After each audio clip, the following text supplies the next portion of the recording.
Queridos, queridas, tudo bem? Sejam bem-vindos aqui ao nosso canal, Sararei Sua Terra, baseado em 2 Crônicas, capítulo 7, verso 14.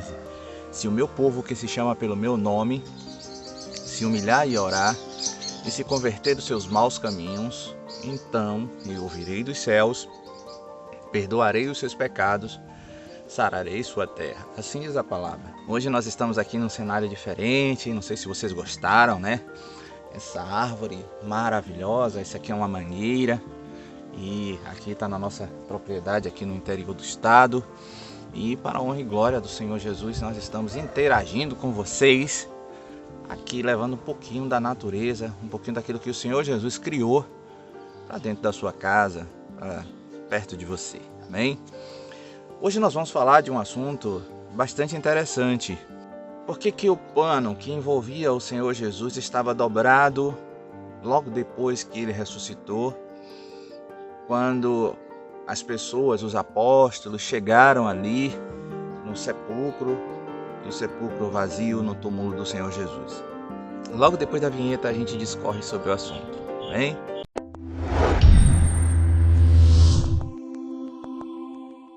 Hoje eu não estou sozinho, vocês estão vendo aí, né? Muitos pássaros cantando, galo também, louvando a Deus, amém, queridos? A Bíblia fala que tudo que tem fôlego, louve ao Senhor, amém?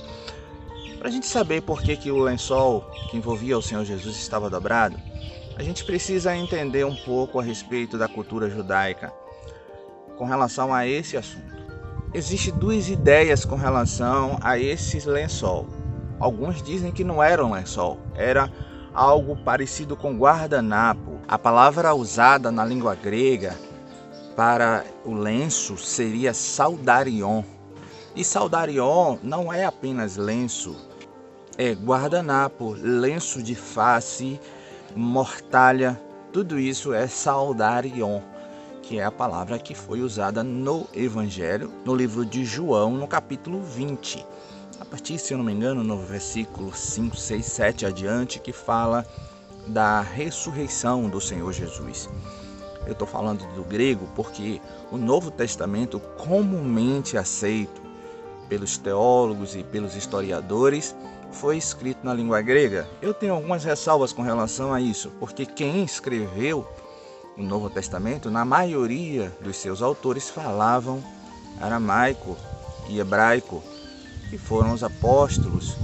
O apóstolo Paulo falava grego fluentemente porque ele estudou desde garoto, desde criança, né, com Gamaliel, na Universidade de Gamaliel, que era a universidade mais famosa, a escola mais famosa, porque crianças estudavam lá também. As pessoas iam para lá pequenininho e já saía já adulto, como acontece com os rabinos, com os judeus que estudam desde pequenininho, né, sobre o Torá, sobre a lei judaica, sobre o Talmud e vários outros livros históricos e doutrinários da doutrina judaica. Nos dias de hoje existe uma corrente que diz que Jesus vestia, o que estava ali envolto do Senhor Jesus não foi apenas um manto, uma mortalha, foi o talite que ele usava.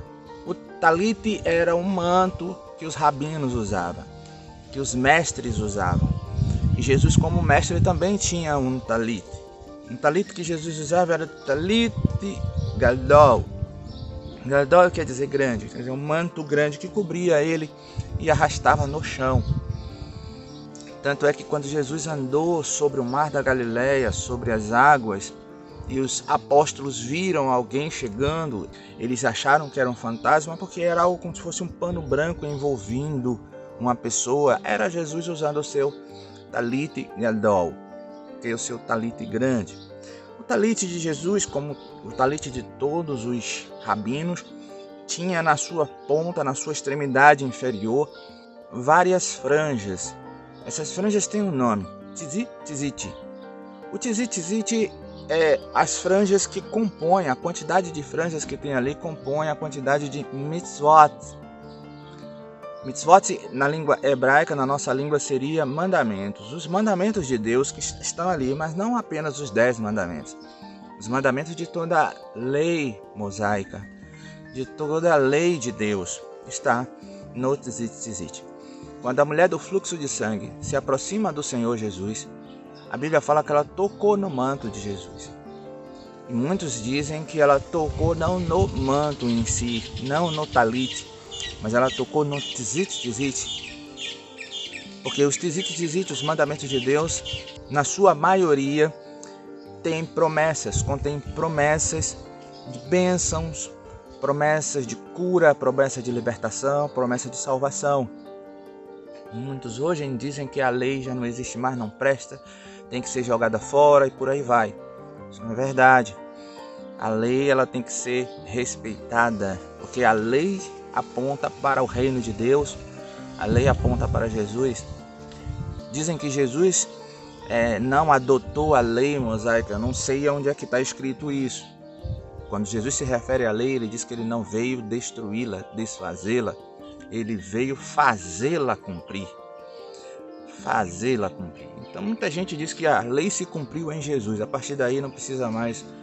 É um entendimento, eu acho que esse entendimento é muito conveniente para as necessidades de cada pessoa, né? As pessoas querem fazer determinadas coisas que a lei condena, então eles usam essa interpretação que, na minha opinião, é totalmente errônea, totalmente desconexa.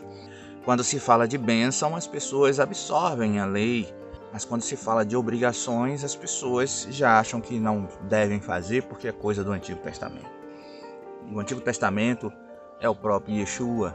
Quando o Senhor Jesus se revela em Apocalipse para Yohanan, João, o evangelista, em um determinado momento João viu uma espada bigúmia, uma espada de 2 gumes saindo da boca do Cordeiro, da boca do Senhor Jesus.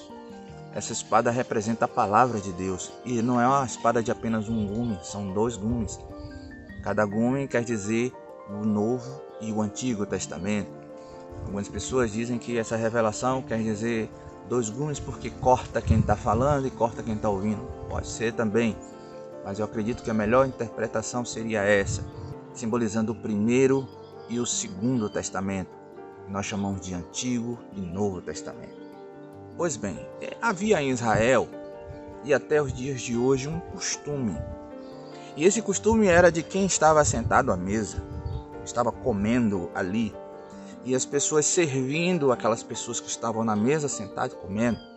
Quando essa pessoa finalizava a sua refeição, ela largava o guardanapo como estava, colocava o guardanapo em cima da mesa e levantava. Os servos que ali viam isso acontecer, eles retiravam os pratos, os talheres daquela pessoa e tinham a certeza de que aquela pessoa não retornaria. Porque muitas das vezes a pessoa levantava para ir ao banheiro ou coisa parecida, ou fazer qualquer outra coisa. E quando retornava, os talheres estavam ali nos lugares ainda, porque os servos entendiam pelo um comando que era dado. E qual era o comando? O lenço, como nós falamos, dobrado ali, ok? Isso servia também para o talit da pessoa. Quando eles estavam em uma sinagoga ou uma reunião e alguém saía, se o talit permanecesse dobrado em cima de algum local, era uma certeza de que a pessoa estava voltando. E aí você já deve estar entendendo aonde eu quero chegar. Com relação ao talit do Senhor Jesus, ou o pano de rosto, ou simplesmente a mortalha que cobria Jesus, eu acredito que era mais uma mortalha que cobria Jesus. Logo que ele levanta e ele ressuscita e ele sai do túmulo, quando encontraram esse pano dobrado. Isso quer dizer que Jesus está voltando. Ele estava dizendo que ele ia, mas voltaria. Se cumprindo justamente o que ele falou diversas vezes nos evangelhos a respeito da sua volta. Jesus fala da volta dele de 3 formas. A primeira, em espírito. Ele disse que era necessário que ele fosse, porque se ele não fosse, o outro Consolador não viria. O Espírito Santo de Deus, Ruach HaKodesh, o Espírito da verdade, que o mundo não pode receber porque não crê. Mas se você crê, ele passa a morar, residir dentro de você, fazer morada em você. O Espírito Santo de Deus é o próprio Jesus. O corpo dele foi transformado e Jesus sobe e vai aos céus e Jesus retorna já em espírito e passa a morar nas pessoas que têm a Brit Hashanah, quer dizer, a aliança, a nova aliança, no sangue de Jesus. A aliança no sangue. Se você tem essa aliança, o Espírito Santo mora em você. E como é que a gente faz essa aliança?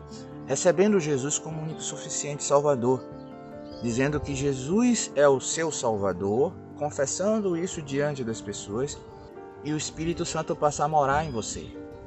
E ele entra na sua vida para fazer uma obra na sua vida, te adornando, cuidando de você, limpando. A Bíblia fala que ele tem 3 funções: convencer o homem do pecado, da justiça e do juízo, nos constrangendo a não mais pecar. Nós estamos revestidos de um corpo físico contaminado pela terra. Nós viemos da terra. Se viemos da terra, o homem é pó, da terra e ao pó tornará. A terra foi amaldiçoada quando Adão pecou lá no Éden, ele e Eva. E por conta disso, quem é descendente dessa terra, quem vem dessa terra, com certeza cometerá pecados, ainda que a gente lute, que a gente se esforce. Mas uma coisa é pecar sem a cobertura do sangue de Jesus, outra coisa é pecar com a cobertura do sangue de Jesus. O sangue de Jesus faz com que esse pecado não nos domine mais. Apesar de nós ainda pecarmos, porque a Bíblia fala que aquele que diz que não tem pecado mentiroso se faz, não somos mais dominados pelo pecado. E o Espírito Santo nos leva a se arrepender do pecado. O pecado da justiça. Qual seria a justiça? Sermos justificados para a nossa salvação. E para que nós sejamos justificados para a salvação, nós necessitamos ter fé. A fé é quem nos justifica. Fé é a certeza das coisas que se espera e a prova das coisas que não são como se fosse. Na língua grega é pits, na língua hebraica é emuná. Nós precisamos da emuná de Deus. Deus é um Deus de fé. Jesus operou milagre pela fé e Ele continua fazendo em nossas vidas através da fé. Se você tiver fé, tudo que você desejar na sua vida, você vai conquistar. O que você precisar, o que você quiser, o que você desejar, sim. Quem tem fé está enxertado em Cristo Jesus. No livro de João, capítulo 15, o Senhor Jesus diz que o Pai é o agricultor e Ele é a videira. E nós somos os ramos. Isso quer dizer o seguinte: nós estamos vendo aqui essa árvore linda e maravilhosa. Ela tem vários ramos e a gente já consegue ver frutos, né, nesses ramos. Alguns ramos aqui não dão fruto porque estão doentes, estão precisando ser cortados, quer dizer, podados. E o Senhor Jesus diz que no livro de João, capítulo 15, aqueles ramos que não dão fruto precisam ser cortados, quer dizer, podados. Mas podados por quê? Para que deem frutos, para que a videira cresça cada vez mais. Quer dizer, nós estamos aqui para fazer com que o nome do Senhor Jesus, a pessoa de Jesus cresça, a pessoa de Jesus seja notória em todos os lugares no qual nós venhamos aí, através dos nossos frutos. Se você não sabe quais são os frutos, dá um pulinho lá no livro de Gálatas, no capítulo 5, e a Bíblia fala dos frutos do Espírito. São esses os frutos que nós devemos dar para a glória do nome do Pai. Amém? Espero que você tenha sido abençoado. Se você não faz parte do nosso canal, se inscreva, curta esse vídeo, compartilha para os seus amigos, ajuda nosso canal a crescer. A gente está produzindo muita coisa interessante, tá bom? Que Deus te abençoe abundantemente. Até o próximo vídeo, se Deus assim permitir. Eu creio que Ele vai. Amém.